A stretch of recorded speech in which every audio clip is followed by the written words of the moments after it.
All right. It says, and when Rachel saw that she bare Jacob no children, Rachel envied her sister and said unto Jacob, give me children, or else I die. And Jacob's anger was kindled against Rachel, and he said, am I in God's stead, who hath withheld from thee the fruit of the womb? So once again, we see this pattern, just like Abraham and Sarah did. Rachel takes it upon herself to give one of her servant girls to her husband. I know they were under like a different, lifestyle at that time, but just reading this, I just kind of wonder, like, what do y'all gain as wives from giving some random woman to your husband for him to sleep with? Like, it's still not your baby. Like, I don't get it. Even when Sarah did it and I was reading it, I was like, what do you get out of that? Hagar had the baby, and then when he grew up and started mocking you, you got salty and then kicked him out. So, like, I mean, what do you gain as a wife out of giving another woman to your husband for, like, that would make me feel crunchy. Even if I could not have kids, like, I know that that's what they did back in the day. Like, I understand it. If they couldn't have kids, they would use a servant girl to have a kid through them. Kind of like adoption, or like, what do they call those moms? The surrogate moms. So they were kind of like surrogate mothers, I guess you could say. But I just still think it's dumb. So, and this was just solely done because Rachel was jealous of Leah. Rachel probably wouldn't even focus on no kid like that. She probably did want a child with her husband, but this is just pure envy at this point. It's just ridiculous. So, I put generational curses because it seems like, even though the Bible in the Old Testament, it doesn't really talk about spirits too much, it's like you can see the same spirits that Sarah was probably dealing with, or that came in as a result of what Sarah did with Hagar and Ishmael. It's just trickling down into each bloodline, because Sarah did the same crap years ago. So now you see Jacob's wife is doing the same thing, giving a handmaid over so she could have a baby through her. And so the slave girl conceives, and she has a son for Jacob. And Rachel says, God has judged me and has also heard my voice and has given me a son. Blah, blah, blah. I personally don't even think that was God, but okay. And Rachel said, with great wrestlings have I wrestled with my sister, and I have prevailed. So you see where Rachel's heart is when it comes to even having kids. She's just doing it to get back at her sister. It's not even like a sincere like desire to have kids with the man. It's not even about her husband. It's just purely like rivalry between her and her sister. She says, with great wrestlings have I wrestled with my sister, and I have prevailed. Like, really? Okay. When Leah saw that she had left bearing, she took her handmaid. So they're just going back and forth. It's just really childish. And yeah, they're just going back and forth, back and forth, back and forth. So here it says, and Reuben, which was Leah's first son that she had for Jacob, went in the days of wheat and harvest, and found mandrakes in the field, and brought them unto his mother Leah. Then Rachel said to Leah, give me, I pray thee, of thy son's mandrakes. So you see, Rachel's clearly jealous, because Rachel doesn't have her own kid for him to go in the field and pick her some flowers or something and be like, hey mama, I got these for you. So that's what that was. She was pissed off about that.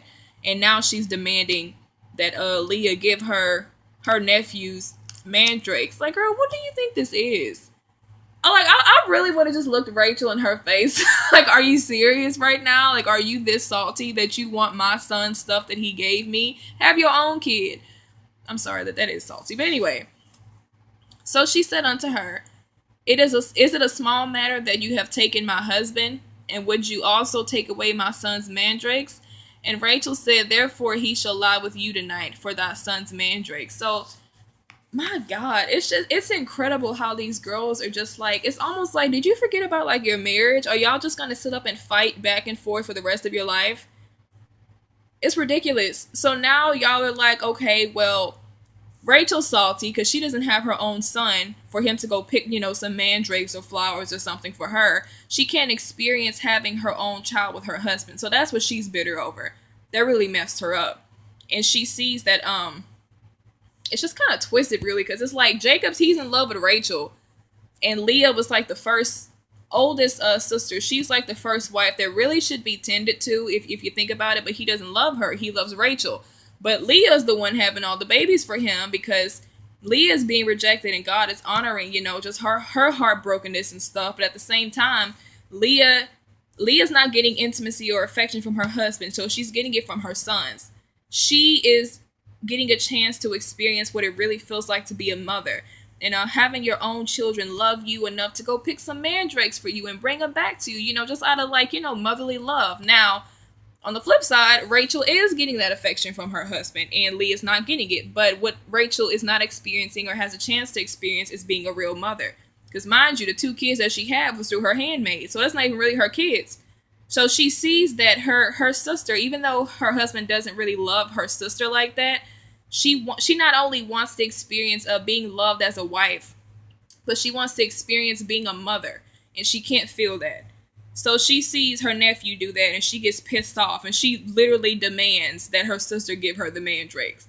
And like I said, you tripping. You would have got popped in your face. Like, are you serious? So it's just really so tacky. So she's like, okay, fine. So Rachel trades for one night, I guess. Well, I'm used to getting intimacy from Jacob. I want some intimacy. I want to know what it feels like to have my son give me some mandrake. So you can sleep with Jacob tonight, and he can, y'all can get it on, and you can give me my nephew's mandrakes. And Leah agrees to it, which is so hurtful because look, do you see that again? Do you see how Rachel saw an opportunity to manipulate her sister just like Jacob did all those years ago with Esau? When Esau came in, I need to write that one down too. When Esau came in and he was tired and everything, and Jacob saw an opportunity for him to sell him his birthright. And he's like, make me some of that stew that you make. I'm hungry. And Jacob's like, oh, okay, well, if you want the stew, then give me your birthright. And Esau didn't really care about his birthright, so he gives it to Jacob. So it's so funny how God is just like whooping Jacob's behind right now, because it's like you done found the woman. You finally married the wife that you've been wanting to marry, but you can't even really enjoy your marriage because you have a consistent reminder of all that crap that you pulled all them years ago with your brother. Now you're dealing with it in your marriage. You can't even enjoy your life really, or your marriage, because both of your wives are constantly bickering and just fighting and envying each other. I mean, can you just imagine like them throwing plates in the kitchen at each other, and Jacob's just sitting there like, man, like y'all are tripping. Like, can y'all please just calm down?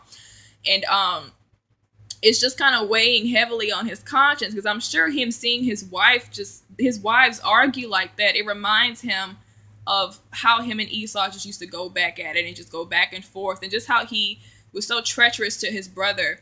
And I know it probably hurt him to see those attributes in his favorite wife, Rachel, but I mean, you can't deny it. That's what you chose. That's your boo. You did the same thing to your brother. So now you see your Rachel, your favorite wife, is being shady as well, just like he used to be shady. So they're just going back and forth, back and forth, back and forth, popping out babies, trying to overdo the other one, and it's just really tacky. And so she's trading. She says, well, if you give me my nephew's mandrakes that he gave you, I'll let you sleep with Jacob tonight. And if I was Jacob, I would have felt kind of like a prostitute. Like, really? So it's gonna be like that? You just gonna turn me over because you want to experience what it feels like to be a mother? Okay. So she's pimping out her husband, and she sees an opportunity to manipulate Leah, because she knows that Leah's weakness is she does want that intimacy and that affection from Jacob, and she doesn't get it. So in a way, you could kind of say that Rachel was kind of teasing Leah a little bit. Like, okay, well, it's nothing to give him to you because he loves me anyway. So go ahead, you can have him tonight, and just give me the mandrakes. So yeah, opportunist, just like her husband was years ago. And Jacob is just here witnessing all of this stuff, like, oh my God, I should have just never deceived Esau. Like, why didn't I just listen? Why didn't I just wait on God? I would not be dealing with these 2 crazy females right now.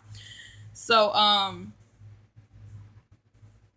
I have to give Esau a pat on the back for this one, because I'm sure the way Jacob just ran off like that after him doing that treacherous stuff and stealing his blessing, and not only, he gave him his birthright, but he stole his blessing. And on top of that, Jacob, while I'm pissed off and I'm angry, and I was going to chop you all the way up, honey, and I was going to shoot you with my bow and arrow, and you just run off. I'm sure that probably just kind of left Esau bitter for a very long time. And even though, God did give he was going to continue the promise through Jacob, he was still kind of looking out for Esau. So this should comfort all of y'all, because it clearly shows you could not be in any type of contact with this person. But trust me, honey, the Lord is dealing with them. Esau had no clue of what Jacob was going through with these two women right here. But that's what he get for treating his brother that way. So 1 point for Esau, right? And God hearkened unto Leah, and she conceived and bare Jacob the fifth son. Woo! All right, so and Leah said, God has given me my hire because I have given my maiden to my husband. Okay, so she's just popping out kids, popping out kids. And here you see, she still says, now will my husband dwell with me. She still thinks that the more kids she has for him, that he's going to want her. And unfortunately, that's not the case. So, and God remembered Rachel, and God hearkened to her and opened her womb. And she conceived and bare a son. She called his name Joseph, and said, the Lord shall add to me another son. Which, by the way, Joseph is the famous Joseph that got attacked by his brothers. I mean, isn't it interesting? Like, this should just, like, teach people a lesson. Like, we're going to read about Joseph maybe later. But Joseph is the one who was thrown into the pit by his brothers. Remember, he was the one that God gave the two dreams to and everything. And he was favored, just like Isaac was favored, you know, out of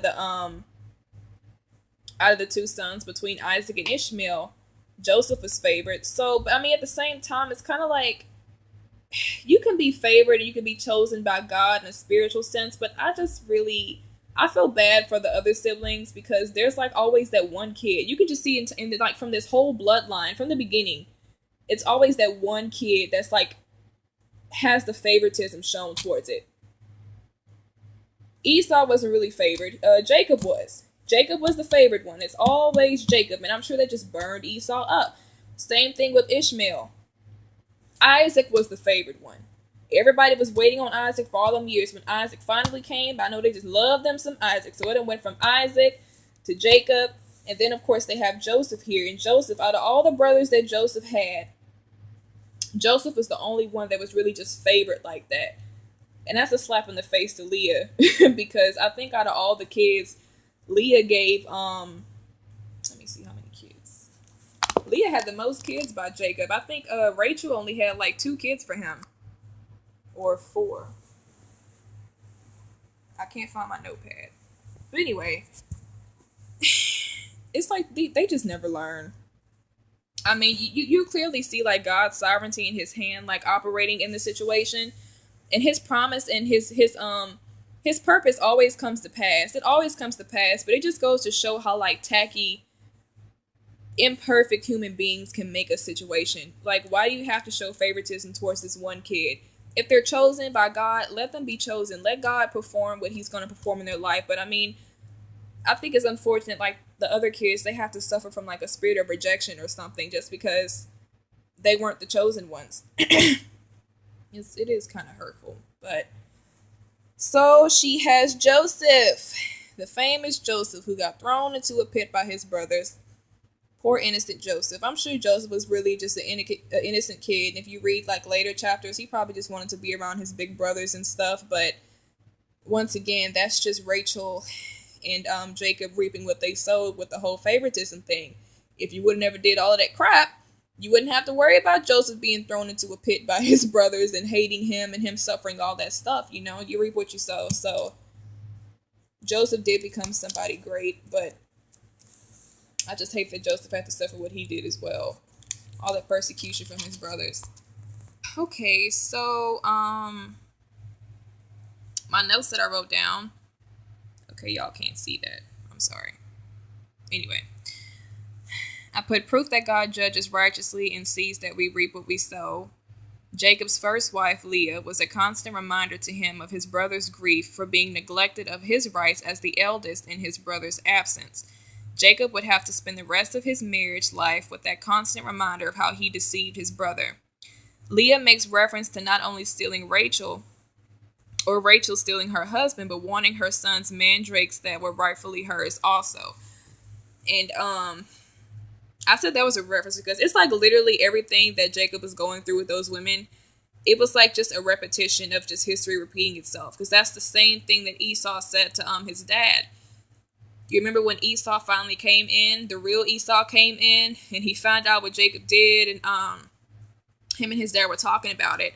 And Esau said, well, you gave him the right name, Jacob, which means deceiver. So not only has he stolen my birthright, but now he's taking my blessing too. So I'm sure, like, if Jacob was to overhear Leah say that to Rachel, like, so now you take my husband and now you want my mandrakes as well. It's literally the same characteristics that her husband had a few years ago. So he's just reaping all of that back. And